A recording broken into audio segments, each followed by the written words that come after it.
Hello guys, kalau le tae hey. Tuni dar thum le phone message lo dar thum le minute nga ani dona tuna hianin ikalo vlog dona kan tan dona ni tuna hian hei dora kal dona kan kom bang ani a dora poimo kabutilok dona Jordan luya ka shwai don cheu ni la hei tuna motora ka sing to motora goma ke mai ka vak to dai chu sepa ni hi sepa kanu ten kal pe che lo wang ke mai kal do na chan ka vak kwal pa don ka shopping pa don thil tlema zong ka vak kwal be du do boka thil en tu vel mo shopping mall vela khan ka lo na right to shopping lo na hi kha tel ni dong hei se en don ni chon hei karil drama in khong kan pang kha chok la ai man lawa chon ai tu kha lem lawa chon hei tuna hianin drinks in don drinks kala don na 7 brew hi blondie hi tui katia blondie chonin ei chipsy gain chom bok ni chumo chips ni ba sa ba chips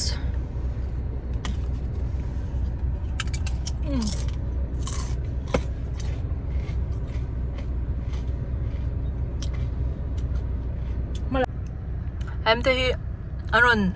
anh xem bel này hi em chang anh tắm thấy lứt tu cái mò anh cần order không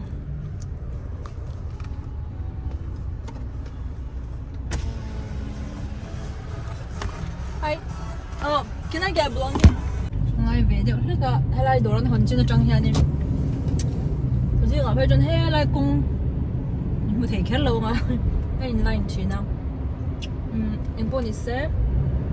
cái truck thầu đó na tôi nói nhà nên cái truck na đi về lâu á hay stop signs anh cần đính signs stop signs yeah hey blondie chú hay 7 brew ở trong cái favorite nha anh nấu đi nắng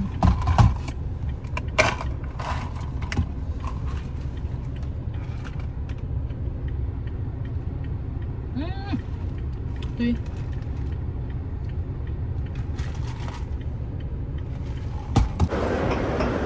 anh dầu trap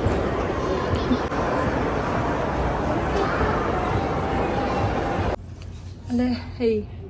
moi ti deu pani kana yaga hachin do na ka hachin pho tanga hakna tur hun te omem ti te kan enanga chanen a shopping ve shim hi anwa ru te ti thoveng ve a yang pon se kan hachin ang o hi pakhat na anya hi anar reul tu ka hei athani hakanom to pomo hi inkhom nan te point hei pon nen te point rem do na anal ka tireo ngai da na moi ro tro hei pon te nen pon mo a zaum ve thausia te bang a sexy lem lauta ki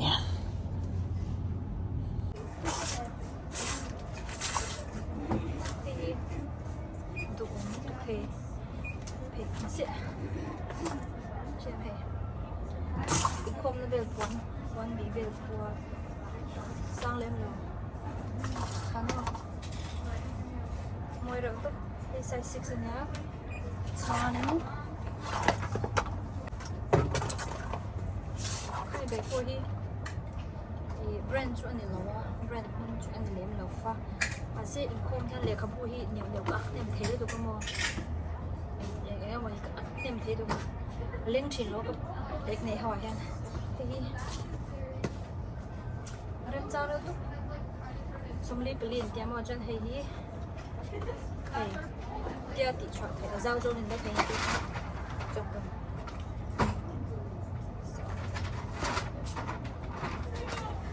xây cái chân em thì cái một thằng bé được thì mồm một liệu thì lâu về nhá hello Johnny thấy không thấy con tôi một mà mộ lồ đủ cái cân lăng thì nó về chín chuyện và xây tiền em ui zip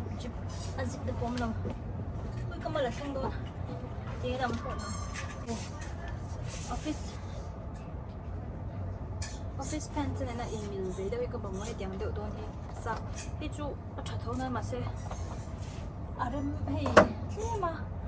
sang về đều khang ai thì chúng mua cái mà như cái sang lúc tụi con sang đều khang ai nên đây cái điều mà sẽ rít thế lúc tụi con hay dạng đều băng à hơi bị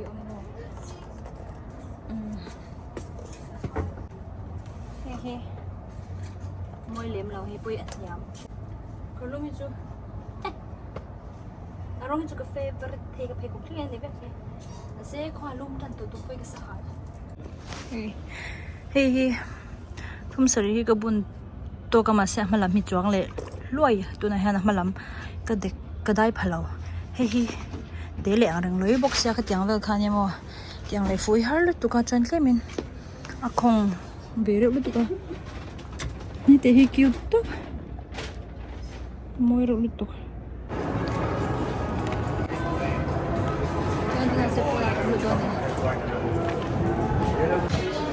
Hello Rare Beauty Geek. Hey ka man mik tuna ka manchin kha kanita ka eyebrow lift na nga thareu ka til tu.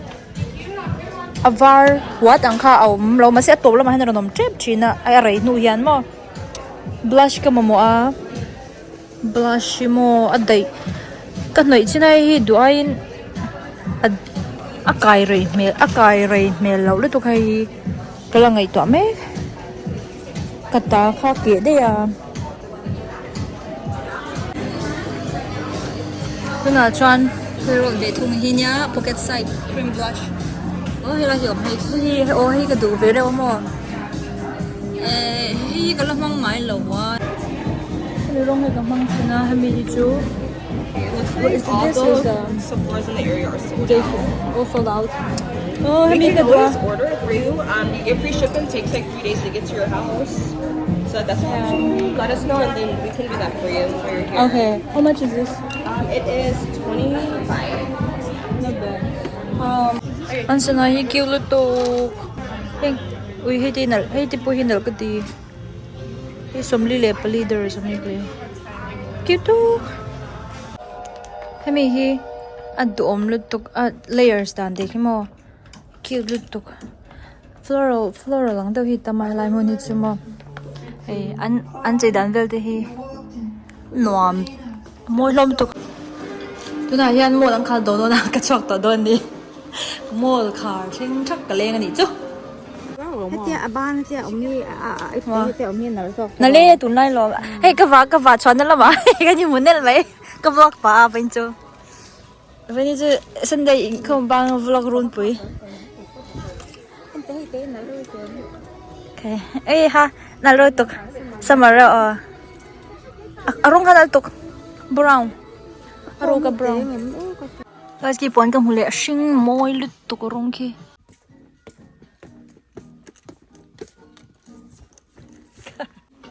guys and do hey and arong moi zia and then a chung hi alun bok puni e pon obsess lut tục hin chân arong hi thiang lim bok sia hey spring thau tu color hi chu poi eng hi chu ki spring ta hi mirung te hi achung hi alum zel bok sia thiang mi me so hei ka la kho chu ne tun sia chan hei murad hi imbol nan ta hei nungjang bol ti tan khan thadon ka sia chan hei chu kamang tor china hei bol ban available om ho kamo khang ho tan khan cha chan anya la hianin imbol na hi hemi goat milk te hi kal dom ni on yang ka tiam ase chi tam to ka jurim rim nei hi ka vui na ngai lo bawangin kan chiar kan envel ne du ka nga to khop mai hi ka du boka lovun chi jamex nom ven em chu tiang ho yimo brand thado tho box hi an ti to ma ang te po hi jina ka semi skin imbol na te po hi regular price a jon som thu ni ta tu na han ching kwain cha hi scallop hay mi luvun tan hian hay mi le hay bani hay glein bu mega hay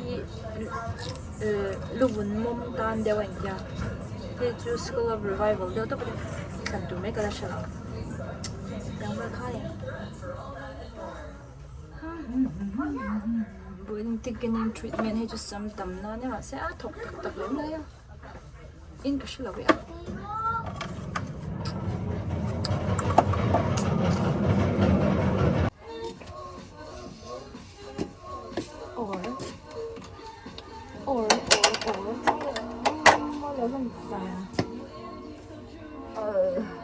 lên vàng ăn hay cho đúng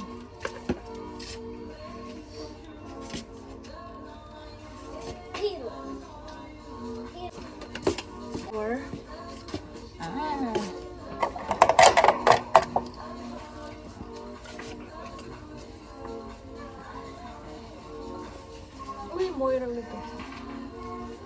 nhìn tí nữa nó về mấy tăng hay kan room pakhat zo ka gym room te tro te kan siam akhan ei ina workout chana man turin mat thikala don hei hi pui hi thareu le tuka dub over lawa mo dub lu tuk po tha chang lo ta chatla han weight ta ve boka ta hian weight heu hi ve mo kan ma we ge ju kaning the thomno lu tukan o ai hei heng veli ko le to hei te ka makeup dana khan ka du le to ta mo room kha ati thiang lim don ni chu khabu hi no ama mo to to na ka mo hi ei chin cha tu hi tam tu ba ga ma ni chung thil mo kan lo thut thaya ki ma khan chung te le he thil poi mo si ha kha ja sai ka du chin ni chu ja sai thang lo anh sẽ làm cho nên người đi rồi lâu mà chỉ là anh sẽ tìm được lâu mà sẽ em có hay em chỉ nên em prepare thằng cái gì cho mình đi vào trong này thiếu quay mỏ chúng chúng tôi thiếu sản phẩm hoa quay mỏ gì à na đi cái này cái này thì nó tạo cho nên hay kinh mua quay mỏ tụi nó giống không cái gì phải biết đồ nào tụi quay mỏ em thấy đó tụi nó không tiếng Hàn Quốc nó không mua cái bàn này kan en le ata no poi mo tu fek ha de ka bo hen phone de chu ega mo phone cha te yong de chin na khni wang ha ka bo ya ku che me da ke to te a na ro ge na ma se ka du lo chin chu mo la pat la kan ko ya dok ha du to ka cha te ja de ma se te ya mo po la te me a se le kha lo pardon to ai met ka hanita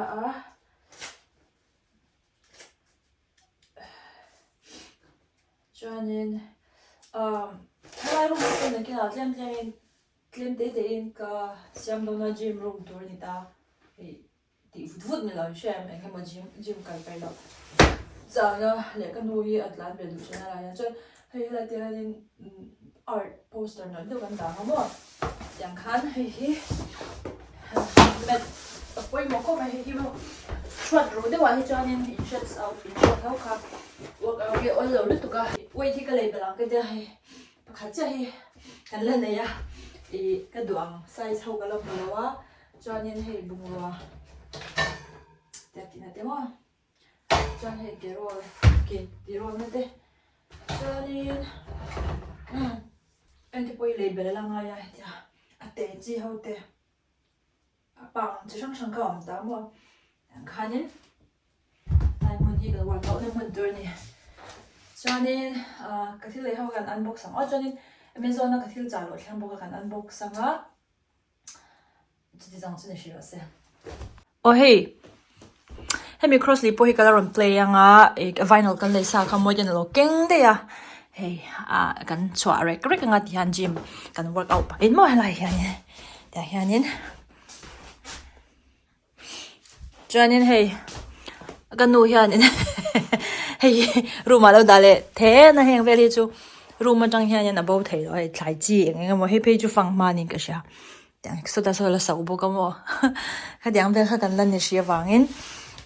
anh po ni se summer enge khuwa that tak tak ma chu in chung vela hianin thlai chi sau vela wiala mutur la om teu don ni